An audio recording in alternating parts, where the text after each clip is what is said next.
liberar uma reflexão sobre o Natal. E a primeira coisa que queremos fazer antes de abrirmos as nossas Bíblias é dizer a vocês que há um verdadeiro Natal e um falso Natal. E que muito mais frequentemente tem se celebrado o falso Natal do que propriamente o verdadeiro Natal. E nesta noite nós cantamos, celebramos ao nome do Senhor Jesus Cristo pela sua vinda, pela sua encarnação.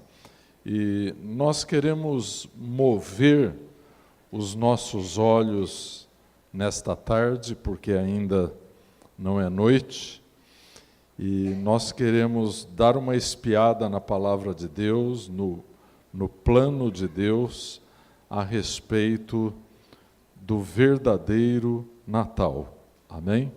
Lá no livro do profeta Isaías, portanto, mais de 600 anos antes de Cristo, Deus falou através daquele profeta da casa real, da tribo de Judá.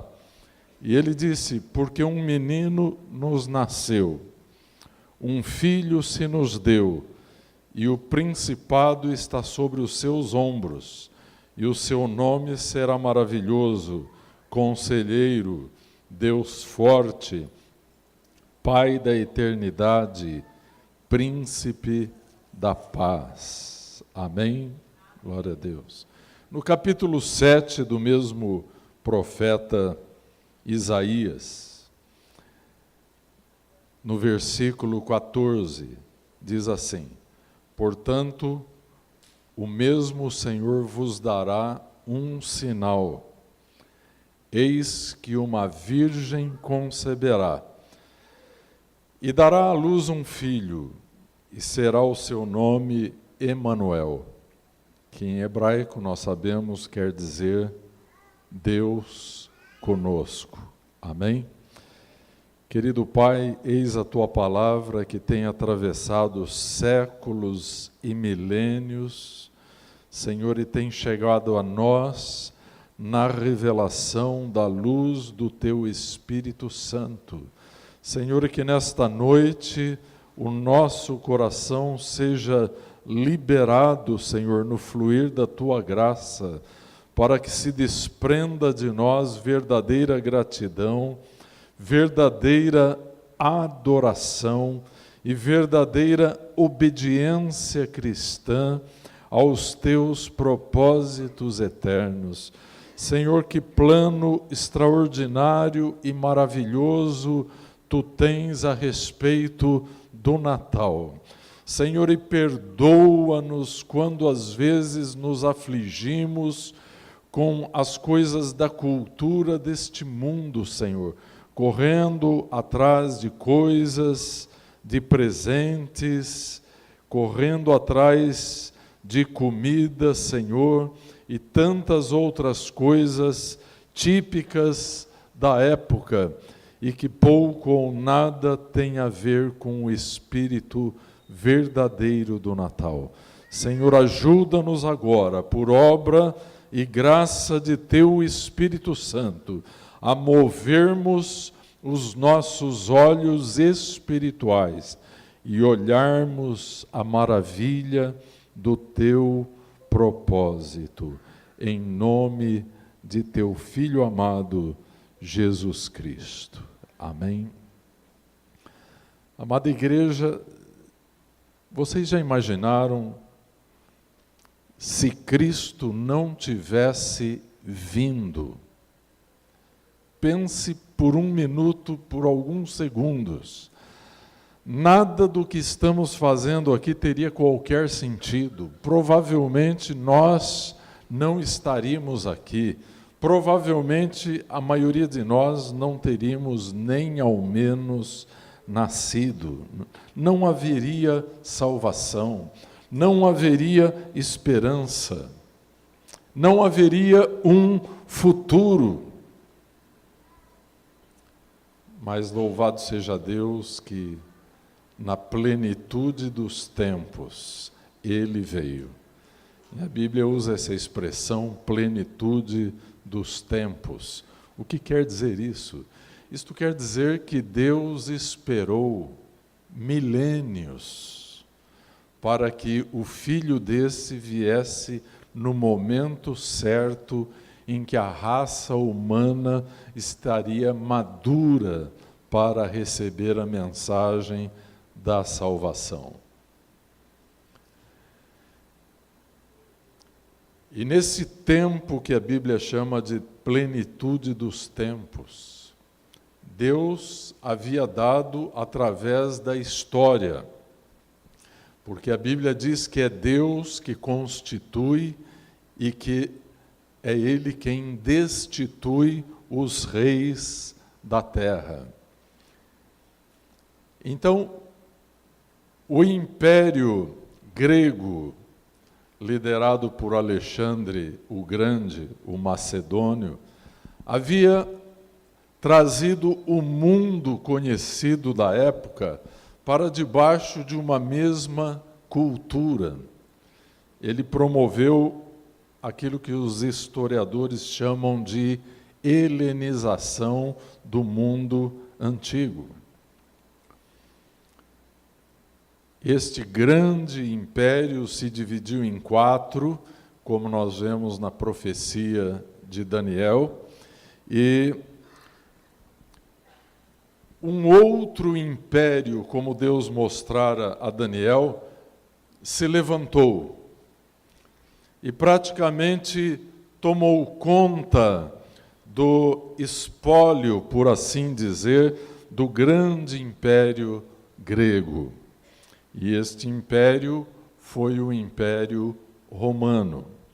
E o que o Império Romano fez?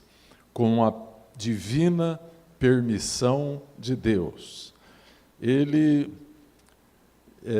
organizou aquele grande império, estabeleceu leis, pavimentou as estradas, facilitou a comunicação, o deslocamento,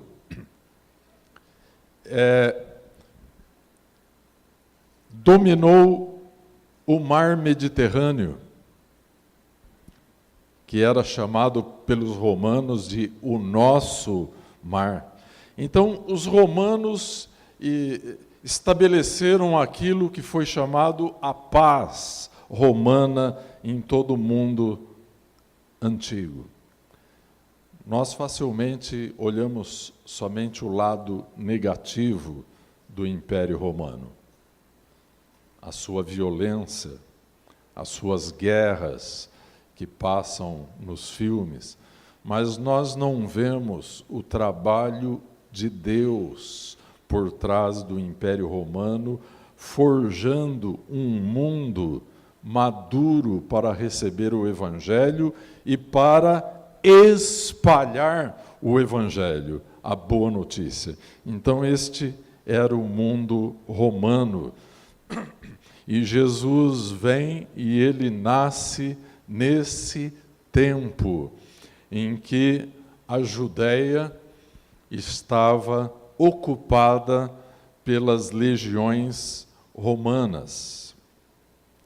Então, o Evangelho segundo Lucas, no capítulo 2, 10, 11, fala sobre novas de grande alegria, que como nós ouvimos na cantata hoje, aquele cântico dos anjos, não é? Ao encontrarem-se com os pastores que pastoreavam as ovelhas, que guardavam as ovelhas pela calada da noite, e eles recebem aquela visitação angelical e aquela mensagem maravilhosa. Realmente o Evangelho do Senhor Jesus constitui-se em boas novas de grande alegria, porque a raça humana, escrava do pecado, desde a queda de Adão, aguarda o cumprimento da promessa feita por Deus em Gênesis capítulo 3, aguarda pelo cumprimento desta promessa por milênios. O mundo aguardava. Os profetas, pela boca de Deus, profetizavam sobre este dia. Os salmistas cantavam, inspirados pelo Espírito de Deus, sobre este dia. Então, eu quero que você sinta a expectativa da raça humana por esse dia. E que o nosso tempo, a nossa cultura, usando-se de artifícios do paganismo, transformou essa festa numa coisa que o Natal bíblico não é. Portanto, nós estamos estabelecendo uma linha divisória, queria que vocês estabelecessem, entre o verdadeiro Natal bíblico e esse espírito natalino, entre aspas, que essa leviandade comercial, esta cultura do consumo, esta cultura do individualismo que nós encontramos como o espírito do Natal nos nossos dias. Mas o Natal, biblicamente, é algo grandioso, porque trata-se da encarnação do Verbo divino, a encarnação de Jesus Cristo, o Filho de Deus. Versículo 14 de João, capítulo 1. O Verbo se fez carne. A palavra de Deus se fez homem. João usou a palavra logos, que era uma palavra amplamente usada pelos gregos. E eu dizia para vocês que Jesus vem em um mundo cuja cultura, inclusive a judaica, fora helenizada. Essa era a cultura que nós encontrávamos no Império Romano, um governo romano com uma cultura grega. Então, o logos para os filósofos gregos era o agente da própria criação.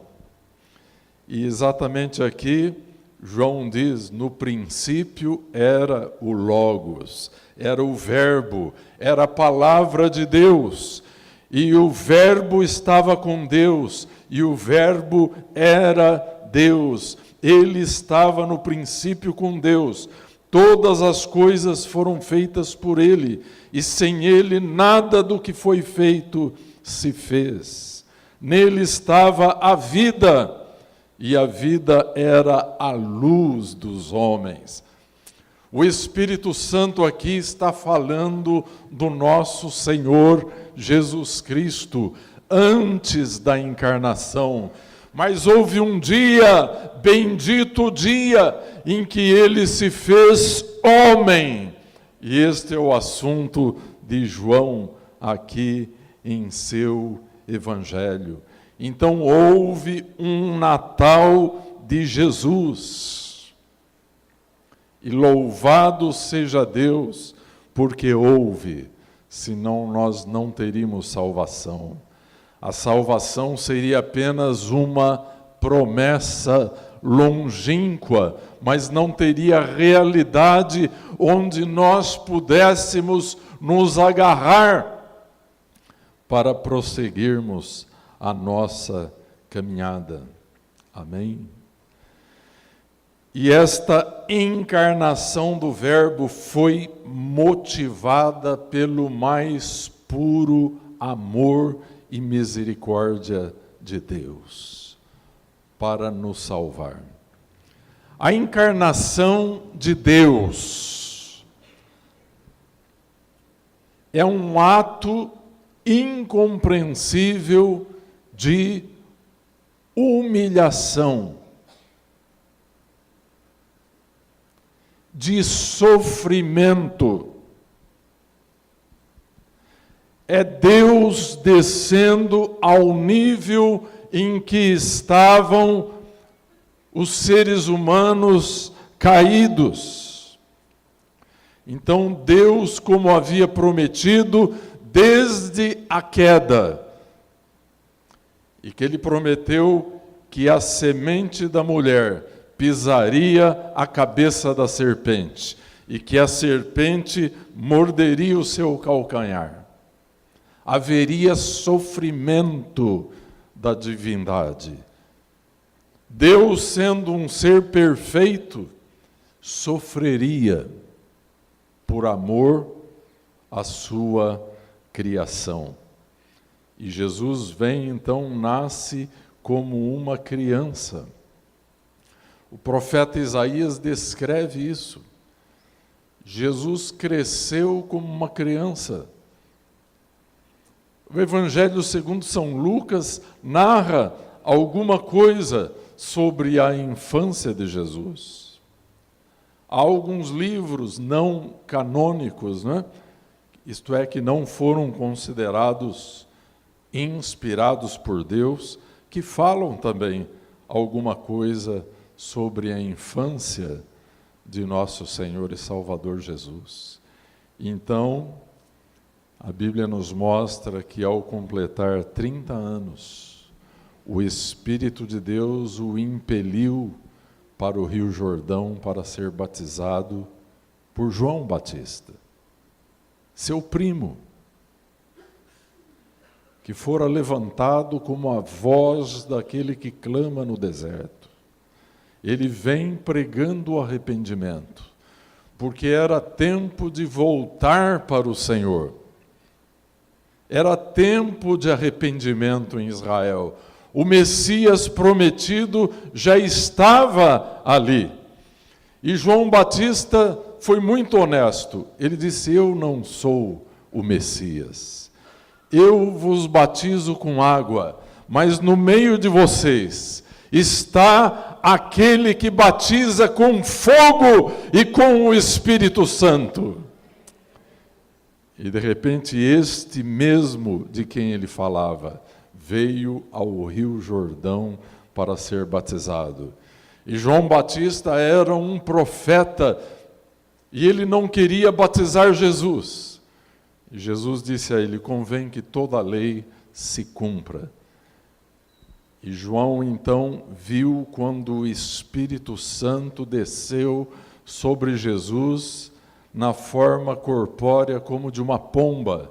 E ele disse então aos judeus que estavam ali nas margens do Jordão: eis o Cordeiro de Deus que tira o pecado do mundo.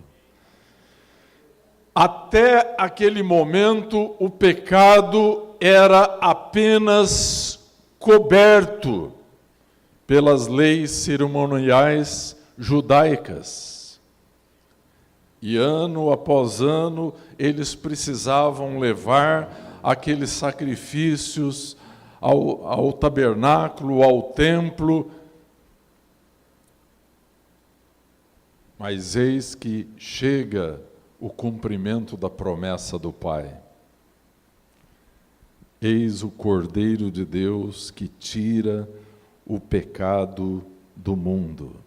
Então, através de Jesus, Deus vem ao encontro do homem, através da encarnação, que é o que nós celebramos no Natal, da redenção, que é o que celebramos na Páscoa, na ceia do Senhor, e através da ressurreição, que é a grande vitória de Deus e daqueles que creem sobre a morte.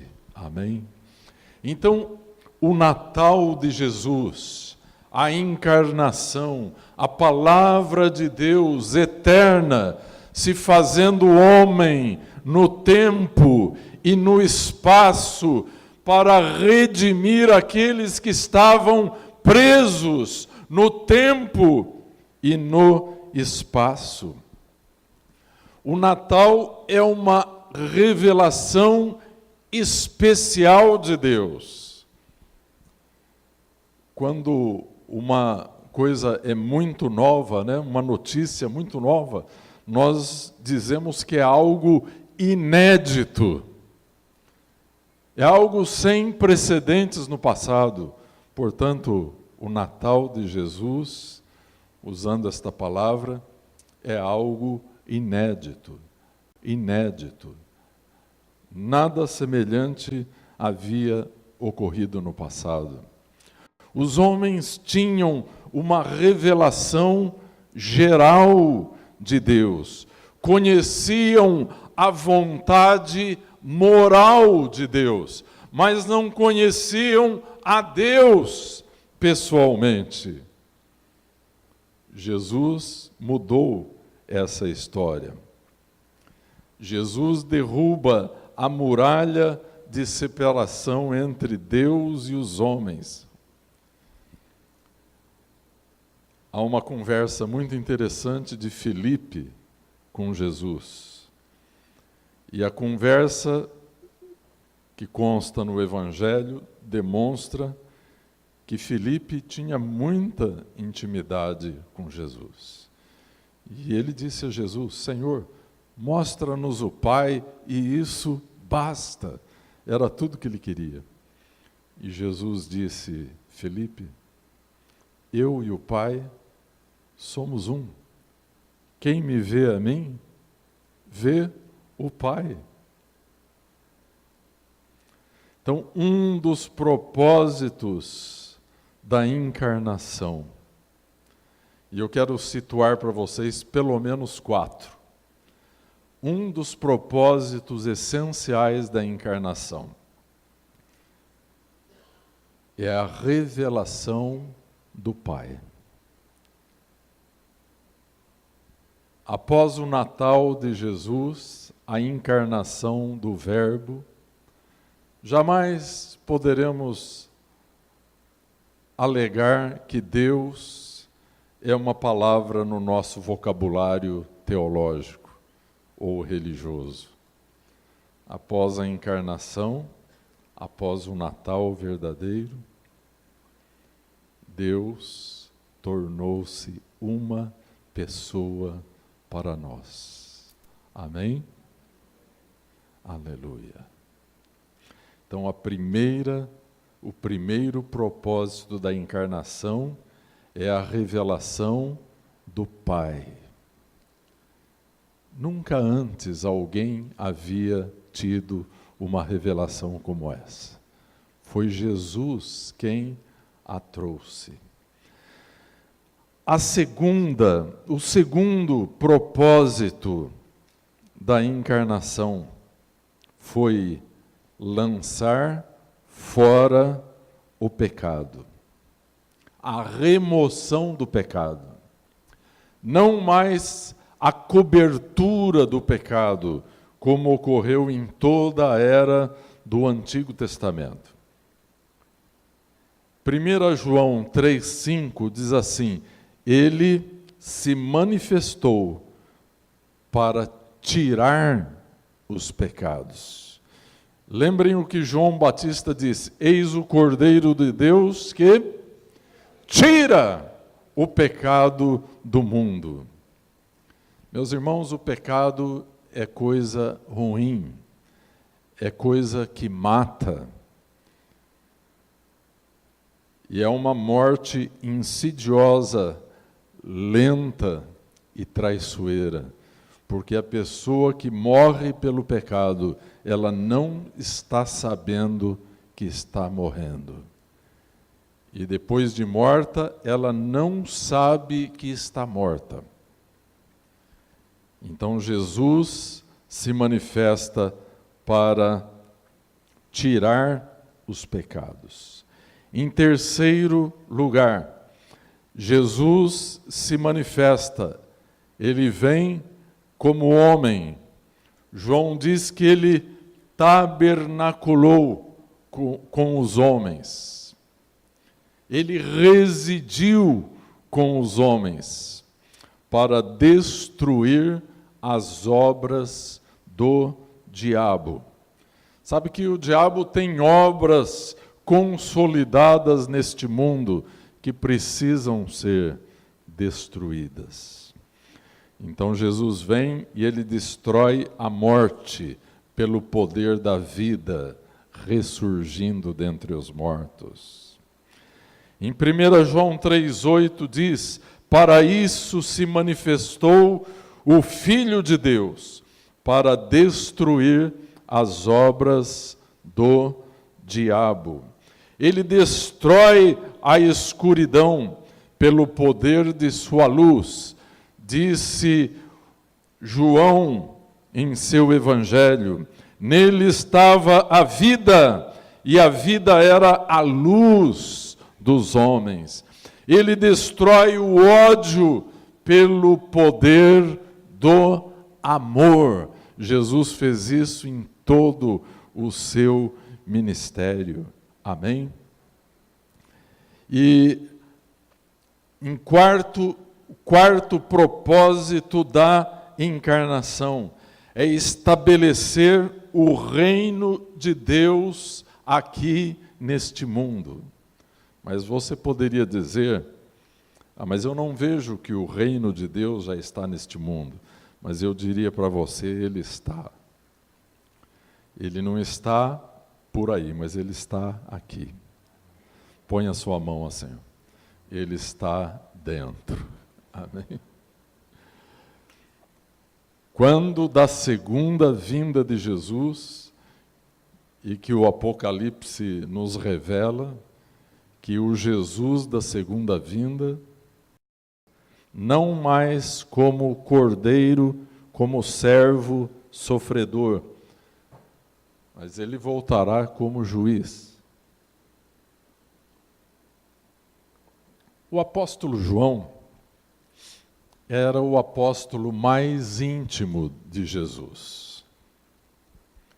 Jesus, dentre os 12, tinha um círculo mais íntimo, que era formado por Pedro, André e João.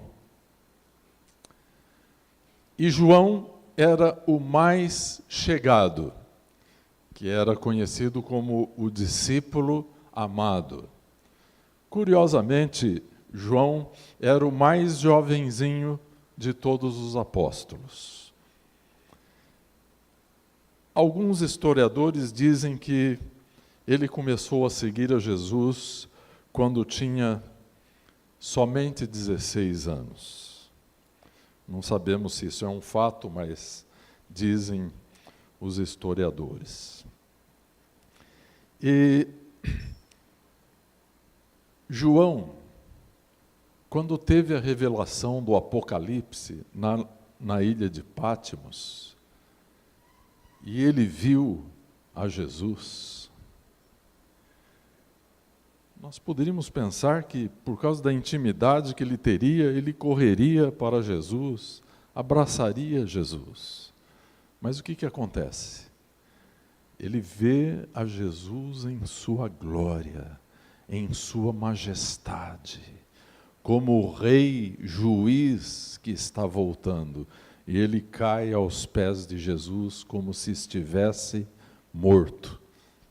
Pode parecer que não é uma boa forma de você cumprimentar um velho amigo, mas eu estou exemplificando isso para vocês, que a primeira vinda de Jesus para estabelecer o reino de Deus, e didaticamente eu dizia que é o quarto propósito da encarnação, mas a primeira vinda estabelece as bases para o reino no nosso coração.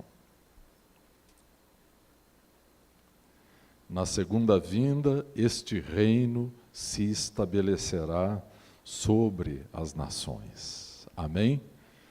E será glorioso. Jesus realmente reinará A Bíblia diz lá em Hebreus que ele aparecerá segunda vez aos que o aguardam para salvação.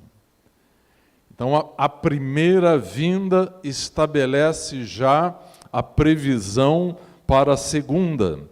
Por isso que Tiago, no capítulo 5, versículo 8, diz assim: sede vós também pacientes, e fortalecei o vosso coração, pois a vinda do Senhor está próxima. Sabe, meus irmãos, o Natal do Senhor Jesus Cristo, a convicção da proximidade de sua vinda, foi o combustível que moveu a igreja dos tempos apostólicos. Posteriormente, depois da conversão de Constantino, a perseguição da igreja foi relaxada e os santos mais piedosos da igreja se refugiaram no deserto. Vocês sabem por quê? Não foi por causa da perseguição. Foi para não perder a fé. E uma das coisas que eles reprovavam na igreja do século V foi a maneira como a igreja passou a celebrar o Natal.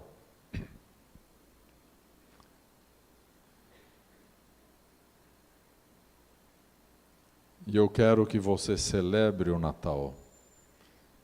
Que verdadeira gratidão se desprenda do teu coração.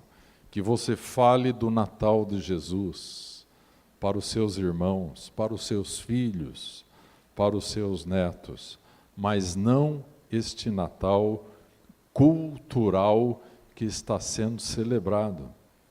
Celebre o verdadeiro Natal do Senhor Jesus Cristo.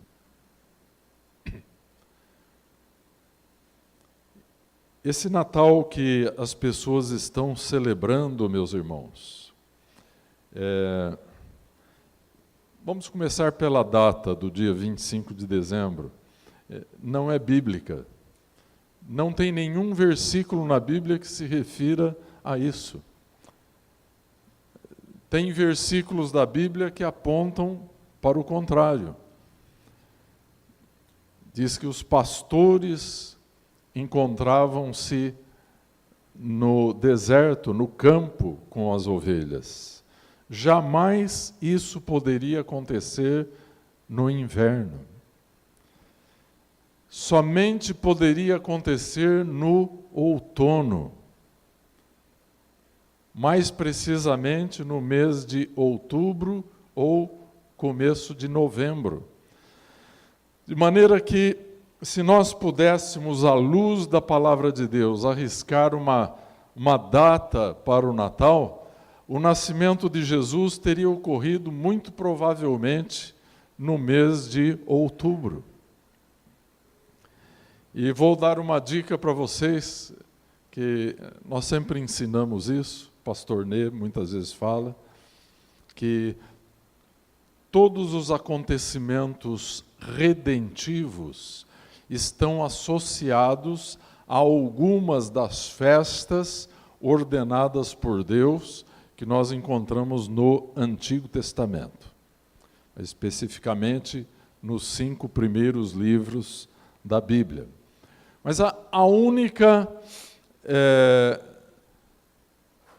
data que não aparece é para o nascimento de Jesus. Nós temos claramente a data para a paixão de Jesus Cristo, nós temos uma data para a encarnação do Espírito Santo na igreja, que foi o Pentecostes, mas nós não temos uma data estabelecida na Bíblia para o nascimento de Jesus. Mas como conhecedores da palavra de Deus no Antigo Testamento, nós podemos chegar a isso através da festa dos tabernáculos. situada no mês de outubro, quando Lucas nos diz que os pastores que ouviram aquele cântico angelical, eles estavam no campo com as ovelhas. Costume na região é estar somente no outono nessas condições. Então, provavelmente no mês de outubro. Amém? Glória a Deus. E Jesus, então, ele vem, Deus se faz homem e ele dá cumprimento ao plano de salvação que já havia sido profetizado pelos profetas, cantado pelos salmistas e agora torna-se uma realidade. Não mais uma previsão teológica, não mais uma esperança religiosa, mas uma realidade. Amém? Glória a Deus. Eu volto a desafiá-los com a pergunta que fiz a princípio. Se Jesus não tivesse vindo, se não houvesse um verdadeiro Natal, o que seria de nós? Agora, quando eu me refiro a Natal aqui, eu quero que fique isso bem claro. Não é o Natal do comércio, não é o Natal das bebedeiras, da comilância, dos excessos. Jesus não está nisso. Deus não está nisso. Nada errado em que você aproveite a oportunidade para celebrar, para estar com a família, mas não se esqueça do Natal de Jesus Cristo. Porque essa festança toda do dia 25, meus irmãos, ela vem da festa pagã do nascimento do Deus Sol, que era chamada no Império Romano de Sol Invicto. Era no dia 25 de dezembro. E tinham o costume de comer, de beber muito, de distribuir presentes. Era uma festa da carne, da embriaguez. E a igreja do século V, que vinha se tornando uma igreja que começara a flertar com o poder temporal, ela contextualizou a fé, fazendo um sincretismo religioso com a festa do Sol Invicto. E aí virou isso que atravessou dois milênios e chegou nos dias de hoje. 2 milênios não, porque isso é uma coisa do século V, não é? E chegou nessa festança que nada tem a ver com a espiritualidade do Natal. Eu queria encerrar, meus irmãos, esta reflexão sobre o Natal de Jesus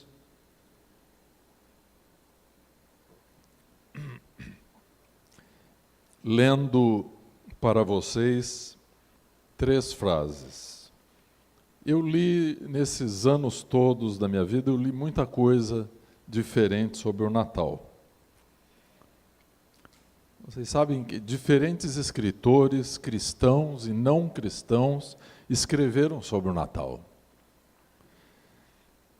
E eu selecionei 3 frases que eu considero espetaculares sobre o sentido do Natal. E eu vou ler para vocês. E o mundo precisa desta mensagem. Essa cantata de Natal, eu fui com a minha família ouvi-la aqui no teatro aqui do Centro Cultural Matarazzo. E eu louvava a Deus o tempo todo, porque a mensagem do Evangelho foi passada para uma multidão de pessoas não cristãs. E o Evangelho, meus irmãos, é exatamente para isso, é para passarmos para os não salvos.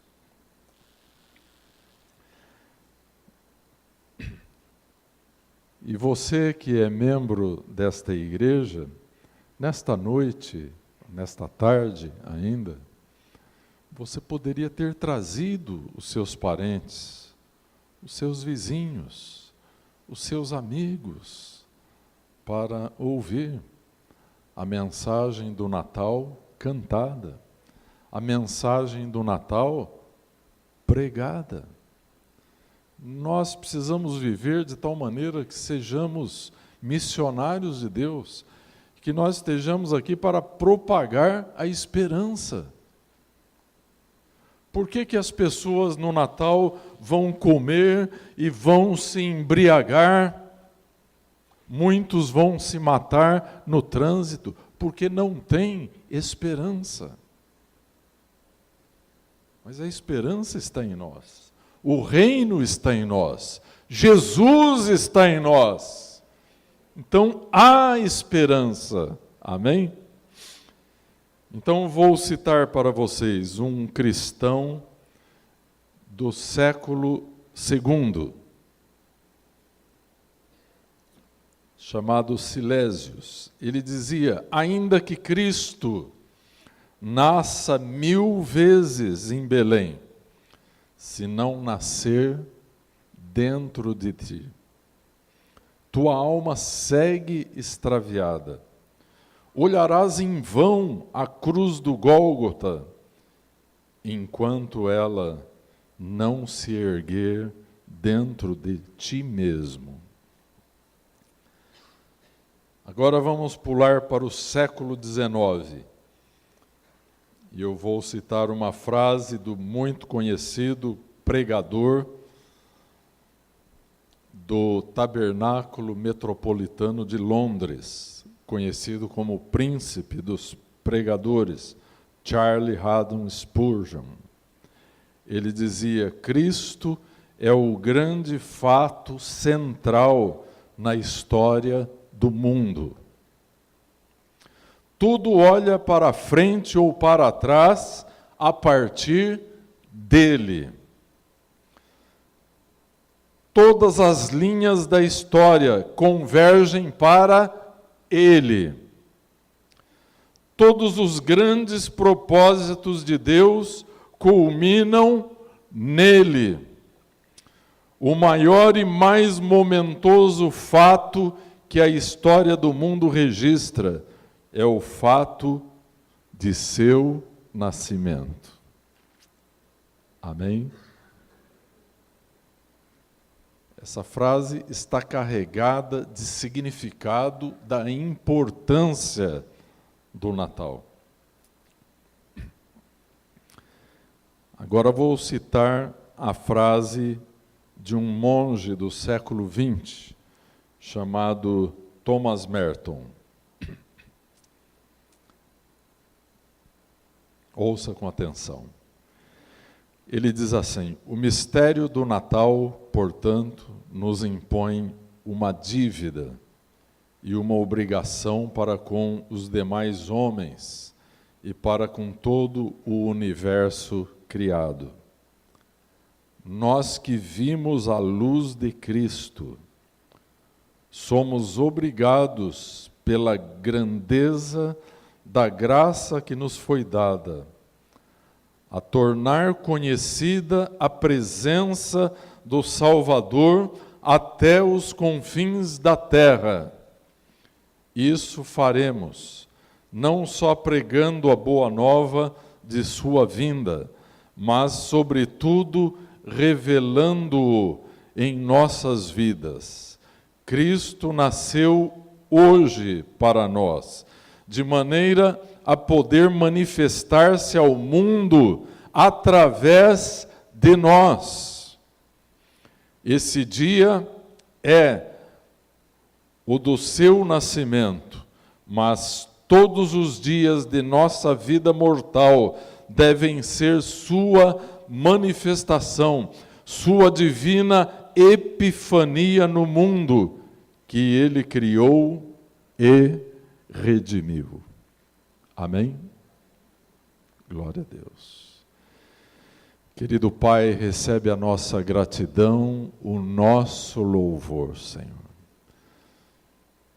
Senhor, enche as nossas vidas do Teu Espírito Santo para que possamos celebrar com verdade esta revelação especial, especialíssima de Ti mesmo através de Teu Filho Jesus, para nos redimir, para nos salvar, para nos perdoar, para nos reconciliar contigo. Senhor, antes nós não tínhamos motivos para celebrar, nós não tínhamos motivos para festejar, agora temos.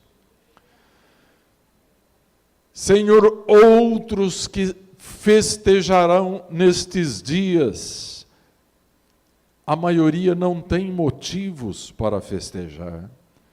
Por isso, tantos deles beberão grandes quantidades de álcool para esquecer os desafios da vida, esquecer os fracassos de sua existência, para esquecer o vazio enorme que domina o seu ser.